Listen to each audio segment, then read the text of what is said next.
raise your hand. But that was me. I was a crazy girlfriend. I was a very jealous, very insecure. If anyone in here struggles with that, it can feel all-consuming. It can feel like your whole life revolves around your jealousy, your insecurity, and that was me. I was in that place, and so I just kind of thought that was the way I was always going to be. I didn't really know any better. I didn't know any different. I knew I didn't want to be that way, and there were several times where I was like, don't do it, Nicole, like, don't be crazy today. And then I would still be crazy. And I don't say that lightly, like genuinely, like just kind of doing, like I would drive to my boyfriend's house to make sure his car was there, stuff like that. And I just didn't know how to like take control of the thoughts that would like tell me to do these crazy things. I was scared of the dark, which sounds really weird when you're like kind of a teen, but I was terrified of the dark, of something that could happen to me. And then I met a guy that brought me to Cottonwood, and I really only came because he invited me. But I remember later in life just kind of being like, I was in a really dark place, and I was like, I want to go back there because it felt really good to be there. And in time, as I gave my life to Christ and started developing a relationship with Jesus, the kind of like insecurity and the jealousy and all of that stuff, it started to go away. I was able to like sleep at night with all my lights off for the first time. And I know that sounds really dumb, but that was my reality, is that I couldn't do that prior.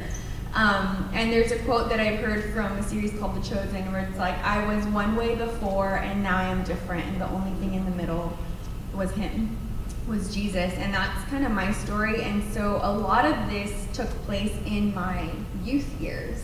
When I was in high school specifically, and so I was like, I want to be involved in youth, because if there's any girl that ever goes through that, I want to be able to be a voice into that, and to let them know there's hope, and let them know that of all the things that you kind of go through, that like Jesus really is enough. It's good. Thanks.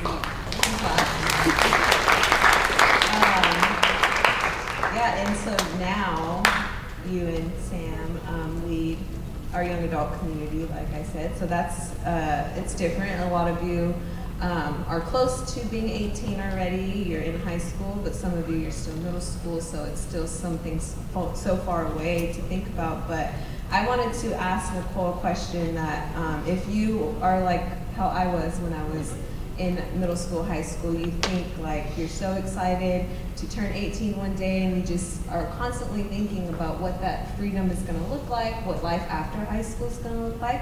So I wanted to ask Nicole, after being in young adults for quite a few years now, like what have you found that most young adults, that 18, 19, 20-year-old range, what have they been surprised by when it comes to growing up and when it comes to getting that freedom that we all have to look forward to? I think that one of the things is that the things that you kind of deal with in, you know, your high school, junior high years, first of all, like that things don't just go away. And so you, in a sense, like you graduate, and if things aren't dealt with, which again goes back to like why I wanted to serve, it doesn't go away, but there definitely are changes, and I think that one of them is once you become a young adult and you kind of get to do all the things that you want to do, and you are free to kind of make your own choices. I've been in conversations often where people are kind of shocked by the fact that all of the consequence and the weight of those decisions are like now yours to carry. I think when you're younger, you kind of, your parents like can take a lot of the like brunt of your decisions. Like you don't go to school, like they get called, they get, you know, told that you're not there. But once you're a young adult, like you are responsible for all the decisions that you make. And I think a lot of times if there is not wisdom in those decisions, a lot of people just are really shocked by the fact that it's like, man, doing everything that I want to do isn't everything that I thought it was, because now I'm the one that's responsible. And I think there's like you don't realize how much your choices directly affect your life. Like so much. All the decisions that you're making affect your life. They affect your future. And I think that young adults are shocked, even though some of those consequences and the weight of some of it is not direct. It's not immediate. Sometimes it takes a little bit of time, but I'm often in conversations with those people who are now facing consequences of decisions, and that can be good and bad. But usually the ones I'm talking to are the ones that are like kind of dealing with the negative side of the freedom, really. That's good. Something to think about. So this month we are in a series titled So What? And we are looking at, Anthony introduced the series last Sunday. This is our second weekend doing it, and we're looking at a few characteristics of God. We're looking at who he is and who he was and Jesus and who he is still, and we're asking, so what? What does that have to do with me? Like, what does God being this type of person, how does that directly impact my life and who I am as an individual today in 2022? And this morning, Nicole and I are actually going to unpack a characteristic of God that I think we talk about a lot, and we hear it a lot. If you've grown up in church, you've heard it a lot, and that is God is love, and God's love, and him being loving. And so in 1 John 4 verse 8, it's going to be on the screens, it says, whoever does not love does not know God, because God is love. Yeah, you can clap for that too. God is love. And to be loving is a characteristic that we really like the people in our lives to have, right? Like, to be loving is something that we want our friends to be, we want our family to be. It's a characteristic that we really want the people in our lives to have. But one thing that John doesn't say is that God is simply just loving. Like, it's not just a part of his personality, or it's not just a part of like the way he acts, but that he actually is love, that he is the source of love. And what John also doesn't say is that love is God. And that may sound weird at first, but in our culture, it actually is very tempting to view love as God. And we can view love and all the ways that we think of love in our lives and the ways that we think love is, and we can say, like, okay, that's how God is, because if God is love, my version of love says that love is this, this, and that, so that's what God is. And so what I wanted to ask Nicole is to unpack that a little bit more. What does that mean to you, where love is God and versus God is love? So my oldest daughter, she's almost 4 years old. And the other day we got out of the car, and so we park our car in the back. And she decided that the moment I got her out of the car, and I still had to get another kid out of the car, that she was gonna run all the way to like the front door of our house. And the thing is that it's as if like she was outside of the sanctuary, like trying to get around that way. And so I can't see her when she did that. Like, she ran across the side and I lost sight of her. And so I called her to come back, and she got in trouble, primarily because she did that with Sam the other day, and he told her not to do it, so she already knew that she wasn't supposed to do it. But she doesn't have like a true understanding of why she shouldn't do that. So she's like, but I'm going to our house. That's what she said. She's like, but we moved. So she's like, I'm going in the new house. And I'm like, but Eleanor, I can't see you. And so she got in trouble, and she doesn't understand. So in that moment, she's like, why are you mad at me? Now, me, as her mother, like, I am doing it because I love her. I'm doing it because it's actually best for her. Because if I can't see her, if something happens to her, I have no idea. And I think sometimes God so clearly in the Bible, like, he tells us who he is. And it says God is love. So anything that he says he is a part of this, like, the way we're defining love. But sometimes, like Eleanor, I'm like, okay, God, I know you're saying that, but that doesn't feel very loving right now. That actually feels restricting. It actually feels like a boundary. I'm actually not really okay with this kind of version of love. And I think a lot of times we, instead of saying like, well, but that's what it is, and the way I would hope that Eleanor will one day understand, like, oh, you were actually doing that to protect me. God genuinely wants you to come into understanding of why he says certain things about himself and about what love is. He doesn't just want you to blindly be like, okay, I have to do it because God says it. He wants you to understand why. And like Eleanor, she will one day. But there are also things that we may not understand over time, but that doesn't make them not true. If God says who he is clearly, then that is what love is, because God is love. And I think a lot of times when we say love is God, we are the ones who want to decide what love is. But that can get really messy really quick. And I'm going to give you an example. So if I'm in a dating relationship or I'm talking with someone, and someone else wants to talk to the person that I'm talking to, would you want the person that you're talking to be like, well, I'm going to be loving to that person and talk to them too? Because that's loving. It's not. It's not loving for you. Like, they're suddenly no longer able to love you properly because they're trying to love this other person. But love by nature has boundaries. You want to be committed to a person. You want them to choose you, which means they kind of have to be able to not choose other people. But we might call that not loving. And I think that a lot of times, especially in our society, we want to choose the word love and put it on something that actually is another word. That might be accepting, but that doesn't mean it's love.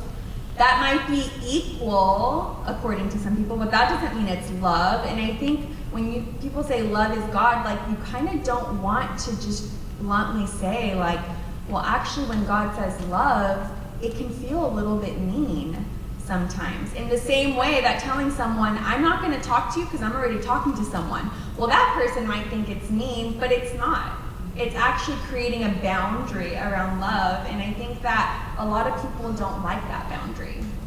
They don't like the boundary that kind of naturally happens when God says so clearly in his word. He says, I'm patient, I'm kind, never jealous, and never boastful or conceited or rude or selfish, like all of the things that God kind of declares about himself. If it doesn't fit with what I want or how I feel, then I don't want it. And I'm actually not going to call it loving. I'm going to decide. And I think that with God is love versus love is God, I think that it's genuinely I am going to intentionally not place the things that God says he is as the characteristic of love, even though it's not a characteristic because it's like who he is, and I'm going to decide for myself. But it's very clear when I say something like, oh, well, you don't want the person you're with to pick someone else. You kind of can feel like, no, that's obviously not loving, but sometimes it's not so obvious. Sometimes it's not really clear where the boundary is, and so that's why we go to his word, and it's important to know what he says it is. And again, just like Eleanor, I think it takes time sometimes to fully understand what he means or why he would even say that that is love. But just because we don't like it, it doesn't mean that we get to decide for ourselves like what it is and then put it on God. Yes, I love that. I think so often we can make our version of love the version of God's love, right? But like Nicole said, when we do that, as people, as very imperfect and emotional people, that can get really messy because what we think love is, it's constantly changing, right? I mean, we're all imperfect people. And so it's important that we look to God when it comes to love because He is the source of all love, and we learn how to love from Him. Even when we don't understand it, even when it's like, okay, God, like, Anthony kind of alluded to this last weekend in his message, where it's like there's going to be things about who God is that we're not going to understand right away, and that's okay, because as we grow, we learn and we experience, as we live out our faith and we experience who He is in more of a depth.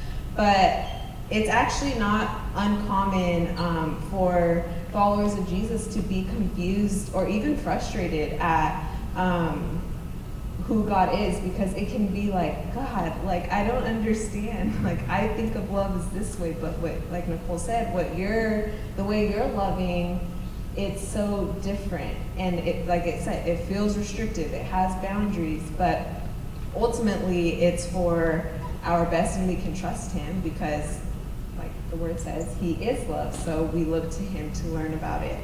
And there actually is a fascinating story in the Old Testament about how God's people still are, how we still have this frustrating feeling, right? Where it's like, okay, God, like, I don't understand that. Well, God's people have actually felt this before, over and over again. And there's a fascinating story in the Old Testament about a man named Jonah who actually gets frustrated and upset with God for being too loving, which sounds funny, but Jonah, if you've grown up in church, most of you know the story of Jonah, but God calls Jonah to preach to a city called Nineveh.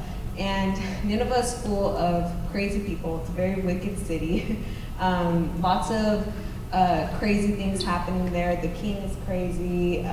They're just very violent. They're actually enemies of Israel. So Jonah, he already does not want to go to Nineveh. He's like, I don't want to go to this place. These are our enemies. Why are you calling me to preach there? So Jonah goes, and he does not listen to God, and he goes in the opposite direction of Nineveh. And most of you know, then Jonah gets swallowed by a big fish, and as he's running away from God, and he has an encounter with God, then he decides, okay, I am going to go to Nineveh to preach. So he then goes to Nineveh and makes the decision to go. And then we learn why he actually ran away from God and why he didn't want to go to Nineveh. Yes, they were crazy, but I think it's so fascinating when we learn why he didn't want to go. So he goes and he preaches to these Ninevites, and it actually says that they repented. These crazy people, these violent people, these evil people, when they heard Jonah preach, they repented and they turned from their sin and they worshiped God. Even the king, who was known to be extremely corrupt, he repented and he called for everyone to repent as well, and they all worshiped God. And Jonah, you think Jonah would be like excited and just, I don't know, you would just be excited, like, yeah, these people are turning to God now. But Jonah actually says something very interesting to God. He's upset, and in Jonah 4, verse 2 through 3, it says, Jonah's talking to God. I knew you are a gracious and compassionate God, slow to anger and abounding in love, a God who relents from sending calamity. Now, Lord, take away my life, for it is better for me to die than to live. And Jonah can sound very dramatic here, right? Where it's like all these Ninevites just repented and now are worshiping God. Like, why are you upset? But I think Jonah had that same frustration that a lot of us may feel sometimes, where it's like, okay, we know God is loving, we know He has love for us, we know He has love for our families and our friends, but what do we do when we realize that God's love is also for the people that we don't like? That God's love is for our enemies. Like Jonah, he felt that frustration where he knew these Ninevites were evil people, violent people, enemies of Israel, enemy of God's people. And he had to wrestle with this idea. And we learned that he ran away from preaching to them because he knew God was going to forgive them. He knew God was gracious. He knew God was compassionate. He knew God would have mercy on them. And he didn't want that for them.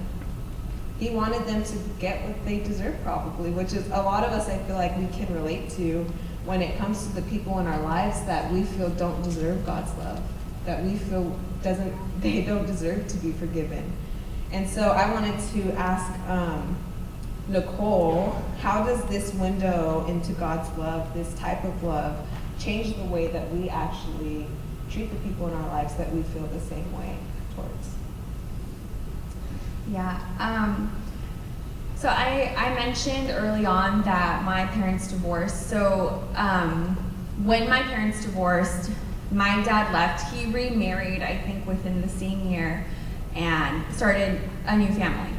And I genuinely, at that point in time, thought that I didn't care. Like, I was just like, I don't need him. That was my perspective, and I can honestly say like that I believed that to be true. I was just like, whatever, I don't need him. And we went years like this to where like my dad didn't call me. He's like, if you want to hang out or you want to see me, like, you call me. And I was like, you're my dad.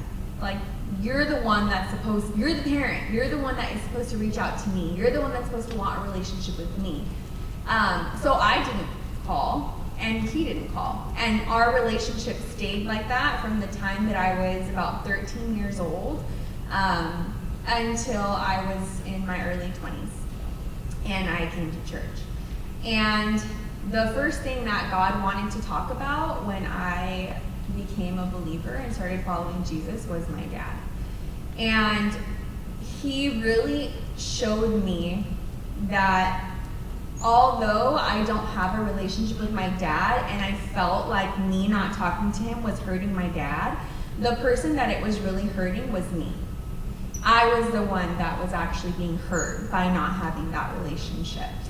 And I think that a lot of times, like Jonah, with our friends, with people who hurt us, because I didn't ask for my dad to do that. So his decisions directly hurt me.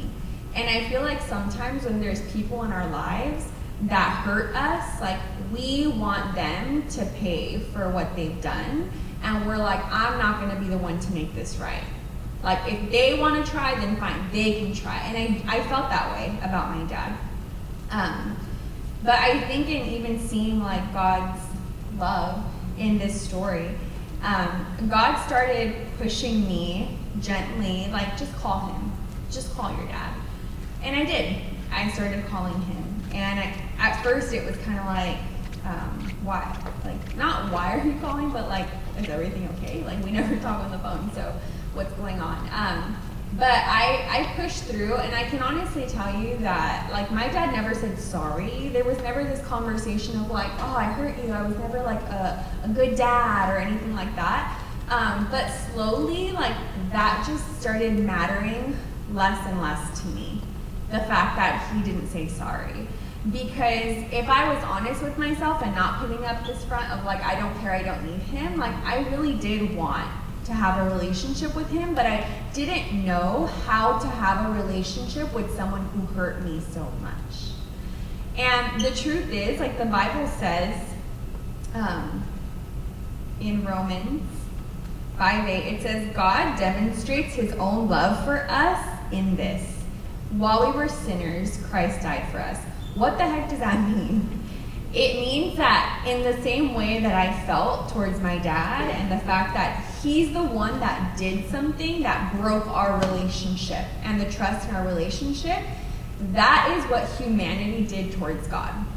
And so God, in every right, could have done what I wanted to do and just been like, forget it. Like, I don't want to pursue anything. In the same way I didn't want anything with my dad, like, God could have done that too. But God decided, but I love them and I want to make this right. And so even though they're the ones that should be able to make it right, even though we're the ones that should be able to make it right because we're the ones who made it wrong, God's like, I'll do it. I'll be the one to make this relationship right. And in that, he sent Jesus. And so I know that it can sometimes feel overwhelming, and even the idea of like, but I don't really fully even know what God has to like forgive me for or what he has to make right. All that I came to know is that that is God's nature, and that he wanted me to imbibe that same nature. And I had to trust him. And I can tell you, like, now, my dad and I, we have an amazing relationship. Even though he has a new family, even though he never said sorry, even though, like, sometimes it can still hurt, and I'm even kind of getting emotional thinking about it, but it's so beautiful because that relationship is good, but it took me having to make it right. And by all means, it doesn't mean that God's like, any person who hurts you or has done harm to you, you need to like make sure you have a relationship. That's not what God is saying, but I think it does mean, as we see God and his kind of like gracious nature, just like in this story, I think that it does mean that we do get to stop and think, could there be a relationship? Maybe some of you are already thinking of a relationship that they haven't made the move to make things right, so maybe I need to. And that sucks. I get it. It sucks because I didn't want to with my dad because I didn't think he deserved it.